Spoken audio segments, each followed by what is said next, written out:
আসসালামু আলাইকুম বন্ধুরা, আশা করি সবাই ভালো আছেন। আজকে আপনাদের সামনে চমৎকার তিনটি সফটওয়্যার নিয়ে আলোচনা করব। আজকে যেসব সফটওয়্যারগুলো নিয়ে আলোচনা করব, এই সফটওয়্যারগুলো খুবই ছোট, সাইজে খুবই ছোট, কিন্তু এদের কার্যক্ষমতা অনেক বেশি, খুবই পাওয়ারফুল সফটওয়্যার। আমি দীর্ঘদিন ধরে এই সফটওয়্যারগুলো ব্যবহার করে থাকি, তো ভাবলাম যে আজকে আপনাদের সাথে এটি শেয়ার করি।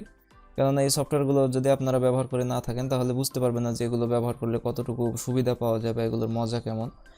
তো ভিডিওটি শুরু করার আগে একটি রিকোয়েস্ট, যদি আপনি আমার চ্যানেলে নতুন হয়ে থাকেন তাহলে অবশ্যই আমার চ্যানেলটি সাবস্ক্রাইব করবেন, এবং যদি অলরেডি সাবস্ক্রাইব করে থাকেন তাহলে তো অসংখ্য ধন্যবাদ। তো বন্ধুরা, আর কথা বাড়াচ্ছি না, চলুন ভিডিও শুরু করা যাক।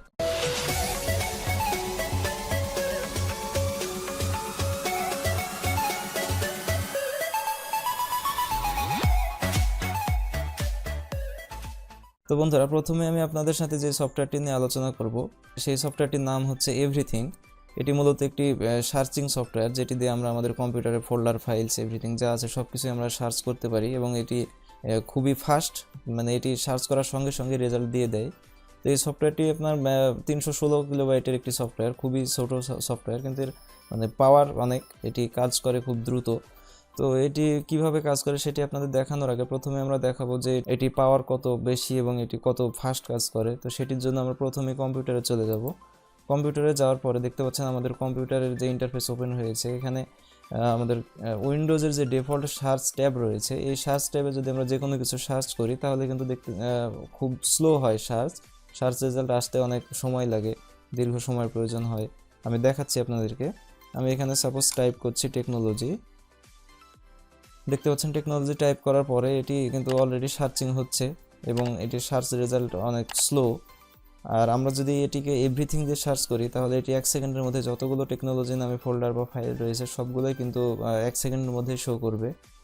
তো সেটি কিভাবে করবে, তো আমি এখান থেকে এটিকে সিম্পলি কেটে দিচ্ছি।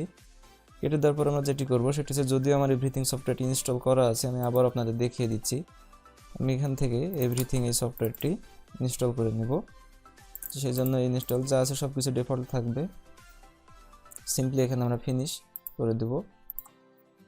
ফিনিশ করে দেওয়ার পর এটি আমাদের ইনস্টল হয়ে গেছে। এখন দেখতে পাচ্ছেন এখানে এভরিথিং সফটওয়্যারটি ওপেন হয়ে গেছে। তো এখন আমরা যেটি করব, এখানে যদি আমরা সেম একই টাইপ করি, টেকনোলজি যদি টাইপ করি, তো দেখতে পাচ্ছেন টেকনোলজি নামে যে কটি ফাইল ছিল এবং যেগুলো ফোল্ডার ছিল সব কিছু কিন্তু ওপেন হয়ে গেছে, এবং খুবই স্পিডে ওপেন হয়ে গেছে, খুবই ফাস্ট।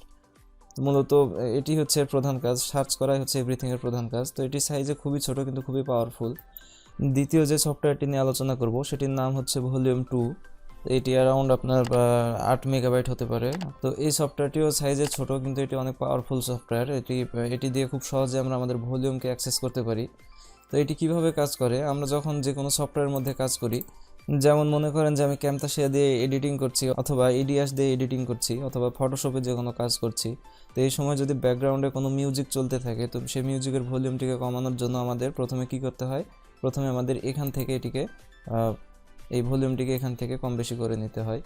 তো আমরা যেটি দেখব এখন সেটি হচ্ছে যে একটি সিম্পল সফটওয়্যার দিয়ে কিভাবে খুব সহজে আপনি এটিকে কন্ট্রোল করতে পারেন।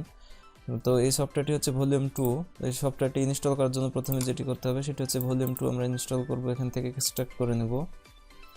এক্সট্রাক্ট করে নেওয়ার পরে এখান থেকে সিম্পলি এটিকে ডাবল ক্লিক করে এটি ইনস্টল করে নেব। যেহেতু আমার ইনস্টল করা আছে সেই জন্য এটি ইনস্টল হচ্ছে না, তো আমি এটি ক্যান্সেল করে দিলাম। তো এটি মূলত কীভাবে কাজ করে, ভলিউম 2 ইনস্টল করার পরে আপনার ইন্টারফেসটি এরকমভাবে ওপেন হবে। ওপেন হওয়ার পরে দেখতে পাচ্ছেন এখানে আপনাদের বিভিন্ন রকমের থিম রয়েছে, যে থিমগুলো আপনারা চাইলে ইচ্ছা মতো ইউজ করতে পারেন। তো আমি যেটি ইউজ করি সেটি হচ্ছে আমি এটি ইউজ করি। তো এটি ইউজ করার জন্য দেখাচ্ছি, এই যে আমি এটি ইউজ করি। তো আপনারা আপনাদের ইচ্ছা মতো আপনারা যে কোনো স্টাইল ইউজ করতে পারেন এখান থেকে। তো এটি কীভাবে কাজ করে, এখানে বিভিন্ন ধরনের ফাংশন রয়েছে, আপনারা এখান থেকে ফাংশনগুলো দেখে নেবেন।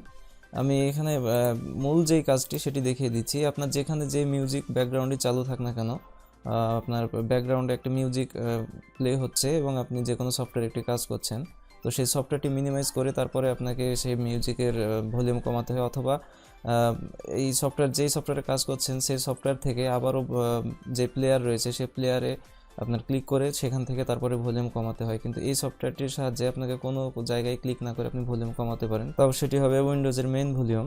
তো সিম্পলি সফটওয়্যারটি ইনস্টল করার পরে আপনার ট্যাক্স বার যেটি রয়েছে, কম্পিউটারের নিচে যে ট্যাক্স বার রয়েছে, সেই ট্যাক্স বারে মাউস স্ক্রল করলে ভলিউম কমবে এবং ভলিউম বাড়বে। দেখতে পাচ্ছেন আপনি যে অবস্থাতেই থাকুন। আমি সাপোজ মাই কম্পিউটার ওপেন করলাম, ফুল উইন্ডো এটিকে করে নিচ্ছি। তারপরে যে কোনো একটি ফাইলে ঢুকলাম। ফাইলে ঢোকার পরে দেখতে পাচ্ছেন এখান থেকে এই যে আমি ট্যাক্স বারে মাউস স্ক্রল করলে কিন্তু ভলিউমটি আমার কম বেশি হচ্ছে। তো এটি মূলত কাজ, খুবই সুন্দর একটি সফটওয়্যার, আপনারা চাইলে ইউজ করতে পারেন। তৃতীয় যে সফটওয়্যারটি নিয়ে আলোচনা করব সেই সফটওয়্যারটির নাম হচ্ছে আনলকার। আমি এর আগে একটি ভিডিও দিয়েছিলাম যে আপনার কম্পিউটারে কারুপ্টেড ফাইল যদি থাকে, যে ফাইলগুলো ডিলিট হয় না, যে ফোল্ডারগুলো ডিলিট হয় না, যেগুলো ক্র্যাশ অবস্থায় থাকে বা ক্র্যাশ ডাম্প করার কারণে যেসব ফোল্ডারগুলো তৈরি হয়ে থাকে সেই ফোল্ডারগুলো ডিলিট হয় না, তো এগুলোকে ফোর্স ডিলিট করার জন্য আপনার যে সফটওয়্যারটি ইউজ করতে হয় সেটি হচ্ছে আনলকার। তো সেটির আপনারা আই বাটনে ক্লিক করে সেটি দেখতে পাবেন। তো এই আনলকার সফটওয়্যারটি খুবই মজার একটি সফটওয়্যার। আপনার যে কোনো ফোল্ডার বা ফাইল যখন ডিলিট হয় না তখন আপনি এখান থেকে এই সফটওয়্যারটির মাধ্যমে সেটিকে ডিলিট করে দিতে পারেন। তো এটি সিম্পল একটি সফটওয়্যারের সাইজ মাত্র 351 কিলোবাইট। এখান থেকে এটিকে ইনস্টল করে নেবেন। তো আমার এটি ইনস্টল করা আছে, আমি আবার ইনস্টল করছি না। তো এটি কিভাবে কাজ করে, মনে করেন যে আমার এই ফাইলটি ডিলিট হচ্ছে না বা এই ফাইলটি ডিলিট হচ্ছে না, আমি সাপোজ এই ফাইলটি ডিলিট করব। তো এটি মনে করেন ডিলিট হচ্ছে না, এটি কারুপ্টেড রয়েছে, এটি ডিলিট হচ্ছে না। তো এটিকে ডিলিট করার জন্য সিম্পলি এখানে রাইট বাটন ক্লিক করে যে আনলকার বাটন রয়েছে এখানে একটি ক্লিক করব। ক্লিক করার পরে এখান থেকে নো অ্যাকশন যে অপশন রয়েছে এখান থেকে এটিকে ডিলিট, তারপরে ওকে সিম্পলি, দেখতে পাচ্ছেন ফোল্ডারটি ডিলিট হয়ে গেছে। তো এভাবেই মূলত আনলকার সফটওয়্যারটি কাজ করে। তো এটিও খুব চমৎকার একটি সফটওয়্যার, সাইজে খুবই ছোট কিন্তু খুবই পাওয়ারফুল একটি সফটওয়্যার। তো আপনারা যদি চান তাহলে এটি ব্যবহার করতে পারেন। তো বন্ধুরা, মূলত আজকে এই 3টি বিষয় নিয়ে আলোচনা ছিল। তো যদি ভিডিওটি ভালো লাগে তাহলে অবশ্যই লাইক করবেন ভিডিওটি, এবং আমার চ্যানেলে নতুন হলে অবশ্যই সাবস্ক্রাইব করবেন। আর যদি আপনাদের কোনো মতামত থাকে তাহলে অবশ্যই কমেন্ট করে জানাবেন। তো দেখা হবে পরবর্তীতে কোনো নতুন টিউটোরিয়ালে বা নতুন কোনো ভিডিওতে। সে পর্যন্ত সবাই ভালো থাকবেন, সুস্থ থাকবেন, এই শুভকামনায় আজকের মতো আল্লাহ হাফেজ।